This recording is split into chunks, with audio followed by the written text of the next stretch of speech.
really don't think you need to hit rock bottom to realize it's time to make a change. I really don't think that there has to be tragedy or devastation in your life to put life into perspective.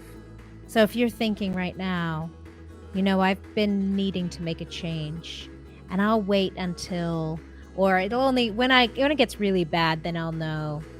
I'd love you to listen to this episode because you're so much more powerful than you give yourself credit for.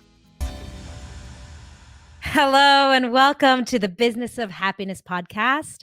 I'm your host, Dr. Taryn MacCarthy, and today's going to be a great day. Every day has that possibility. We know this. And when we approach the day from that perspective, guess what? Every day becomes great. That's it. That's it. It's the premise for belief. Believe it, and then you'll see it. And when you believe every day has a possibility of being great, that's what happens, my friends. Every day is. You know, I was thinking about this a lot this weekend. I was thinking about what it takes to shift your focus, to change a habit pattern that is no longer serving you. What does it take to make a massive change in your life? One that you know needs to happen, and maybe just time after time after time, it doesn't happen, doesn't happen. What does it take? Do you need to hit rock bottom? Do you need to have a drastic, dramatic event in your life to suddenly put things in perspective for you? And, I just don't believe you do. I was speaking this weekend at the Northeast Society of Orthodontists convention up in Montreal. Such an honor. First of all, I just want to boast a little bit here. I had the honor of being on stage to share, of course, the importance of happiness and that when you feel good, you can do good. Yes, that's my message, and I will speak it on any stage I can to try to uplift and inspire each one of you and my incredible dental and medical colleagues so that they can do even greater in this world and receive that fulfillment and happiness for themselves. And here's the boasting part. I got to speak on stage with my husband. How cool is that? Yes, we were not talking about happiness. We were talking about a protocol in orthodontics. My husband, for those of you who don't know, is an oral surgeon. And he and I have worked together for really almost 20 years. And so we shared a protocol that works for us for skeletal expansion of the maxillary arch. And we got to do it on stage together. I mean, that was the magical part, is that we got to stand on stage and present this protocol on stage. I was honored. It was so fun to share the stage with him. It was witty and humorous, and it was everything. It was just so fun to have had that experience. And I digress because during this conference, the part that really impacted me was I had just presented about the importance of listening to your body, of listening to your emotions, of paying attention to when you're in a stress state, of paying attention to the fact that we cannot be creative, expansive, even happy when we're in a state of stress. And when we live perpetually in this chronic stress state, we are limiting ourselves and our potential for happiness, greater success, financial abundance, relationship abundance. When we're perpetually living in a state of survival, we cannot thrive.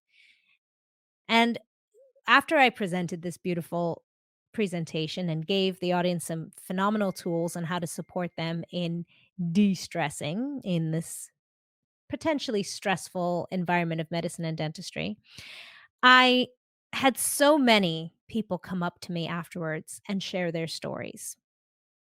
And here's what I want to reflect to you about their stories. I had numerous people share with me their recent cancer diagnosis and how suddenly their lives were put into perspective. Not one, not two, maybe 7 people at the conference literally came up to me and said, I've been recently diagnosed with cancer. Some of them not scary cancer, and some of them terminal. And how This recent diagnosis had put things into perspective and made them really reevaluate their actions, reevaluate their habit patterns, reevaluate the amount of stress they were willing to tolerate in their lives, and where their focus and attention was. And how now they're beginning to understand how important it is to put themselves first. And I'm talking men as well as women, men who have been self sacrificing for decades. And I also spoke with a gentleman who said he has been experiencing a whisper, an inner whisper himself over some time now that he really needs to slow down. And I think what he meant was in his practice, in his amount of hours that he's putting in work, in the amount of mental brain power that he's expending on his work, and really putting his attention onto things that he values so much more than his work. And he said, I've had this feeling for some time now, but I just can't seem to slow down. I just can't seem to not continually burn the candle at both ends and keep pushing myself. It's been decades." I said to him, "What's it going to take? What do you think it's going to take?" And he said, "Cancer." He said, "I think it's going to take cancer. I think I would need a diagnosis of cancer in order to tell myself to slow down." And as he said that, I could see a moment of awareness in his eyes. I'm not even sure that he knew what he was going to say. He then went on to tell me about his father, where he had seen this pattern repeated in his father, that his father worked so hard and sacrificed of himself so much. And it wasn't until he had his cancer diagnosis, his father did, that he slowed down. And that when he got better, he amped himself back up again to that same unreasonable workload. And then he had a second diagnosis. And then he actually slowed down again. He actually told me that his father had a third diagnosis before he really listened. And I wonder, what does it take? What does it take in each of us to give us the impetus for change, even when our actions are hurting us? Especially when our actions are hurting us, when we seem to be performing the same deleterious, habitual action over and over and over again. And it is evidencing for us everywhere that it is hurting us or hurting the people around us, at the very least, hurting our own fulfillment and happiness. What does it take to make that change? That seems so obvious from the outside. And I just don't think it has to take cancer. I don't think it has to take a death. I don't think it has to take a tragedy in your life to put things in perspective. I think we're so much more powerful than we give ourselves credit for, that we can actually have awareness of what is happening in our bodies and in our lives and see the consequences of our behavior. But what it does take is slowing down. And sometimes our bodies force us to slow down. Sometimes a funeral forces you to slow down. Sometimes urgent conversation from a loved one forces you to slow down. But it's not the tragedy that creates the awareness and the perspective. It's the slowing down part. And sometimes that's the hardest thing. We can get this perspective when we do slow down. But if we don't ever allow ourselves to do so, we never pay attention. We become so myopic in what's right in front of us, in the email that's right in front of us, in the bills that are right in front of us, in the calendar in front of us, in the to dos right in front of us, that we don't give ourselves a moment to pull back and take a breath. And really, sometimes that's all we need is a breath. When we're in this place of stress and anxiety and overwhelm, it is impossible to gain perspective. It really is. It's impossible to gain perspective unless perspective is thrust upon you. That's when it takes a moment of tragedy or burn down or burning yourself down to the ground, the rock bottom that people talk about, when there's no option but to see another way. But I don't think it's absolutely imperative. We can do it at any point, but it does require stopping and stepping outside of your regular patterns and being very insistent on being uncomfortable with being by yourself in the quiet without your cell phone. For me, what really helps is journaling. For some reason, when I put pen on paper, I can unleash something in me that if I'm just sitting there thinking about it, spins inside my head. It's almost like putting it down on paper allows you to clarify your thoughts, to be more specific in your thoughts, to tease them out and make words of them. What's so interesting is there's a reason why it's difficult to explain how you feel. It's a different part of your brain, actually, than the part that is responsible for language. Our forebrain is responsible for our language and for our thoughts and for our intellectual capacity. But your emotions live in your limbic brain. And your emotions live in your limbic brain means that when I ask you, how do you feel about it? Unless you're practiced at that conversation between those two parts of your brain, it's sometimes difficult to say. You can't put it into words. Remember that phrase? I can't put it into words. And so what do? We try to reach for metaphors in our forebrain. We look for, well, it feels like this. It looks like this. Let me tell you a story. We go to stories. But even that is valuable because it gives us deeper insight into the emotion underneath. And it's the emotion underneath that holds the super secret insight. It's the emotion underneath that allows us to see the truth. And when we can tap into that emotion is when we can have perspective shift because it's emotion that hits you in the rock bottom. It's emotion that hits you in tragedy. It's getting in touch with your emotions. And we can do that any single day. It doesn't have to take tragedy to bring your emotions to the forefront, but giving yourself an opportunity to be in touch with your emotions. And what does that look like? It looks like crying when you're sad, giving yourself that opportunity, getting angry when you're mad, giving yourself the opportunity to process those emotions. That's what it looks like to be in touch with your emotions. Allow yourself to be frustrated by a situation. Allow yourself to want something bigger, to not keep telling yourself, who am I to want more? Who am I to not be fulfilled? When you're not fulfilled, feel the unfulfillment of it. Allow yourself to feel and experience that and not just pretend that it's not happening or wish it away or think that it'll change the next day. Our emotions are meant to be felt. Our emotions are energy in motion. And it shouldn't have to take a tragedy to give us new perspective. But paying attention to the emotions gives us permission to do so.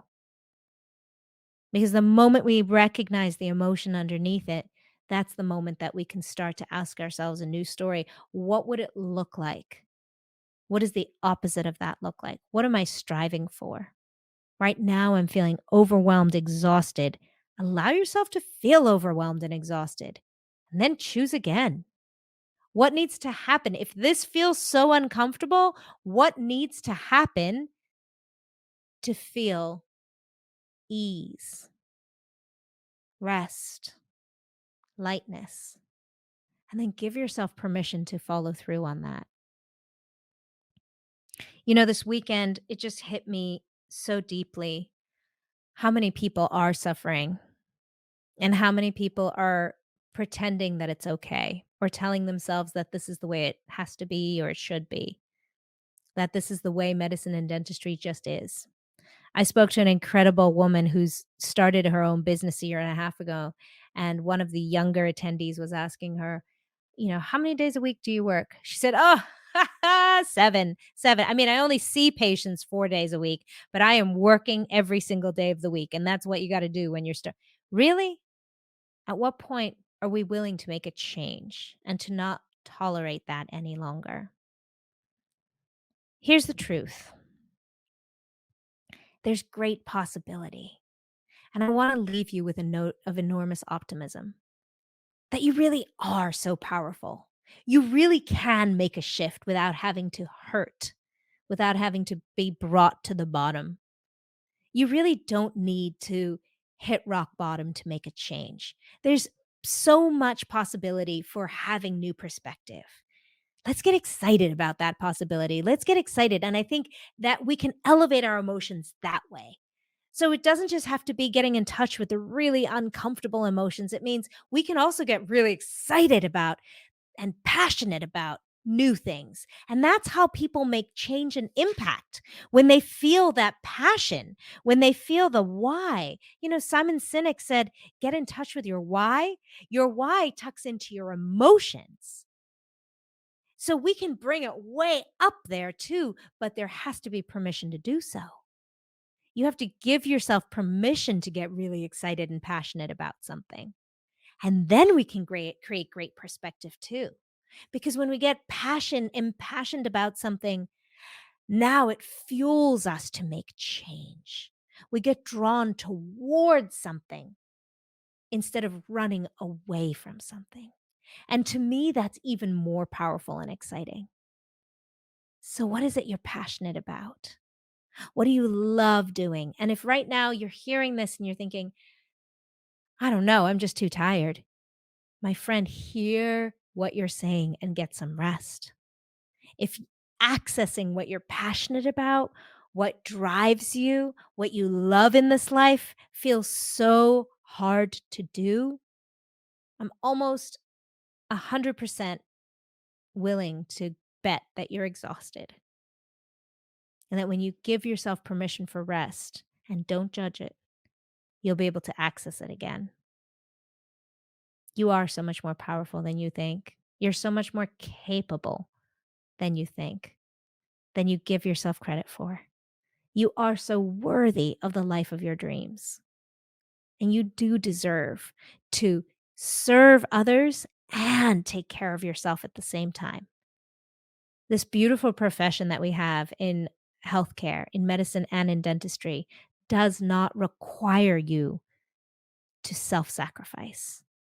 It does not require you to sacrifice relationships and love and joy and the, the feeling of living.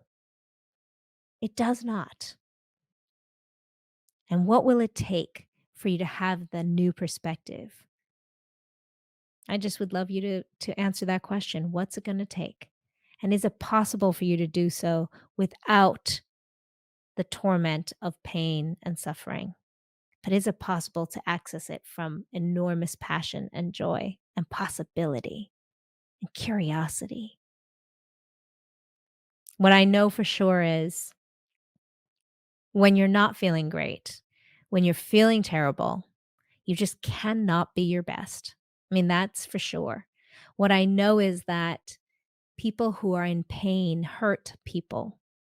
They might not mean to, but they do. They negatively impact the people in the world around them. And what I do know is when you feel really good, that's when you can do good. Bye bye.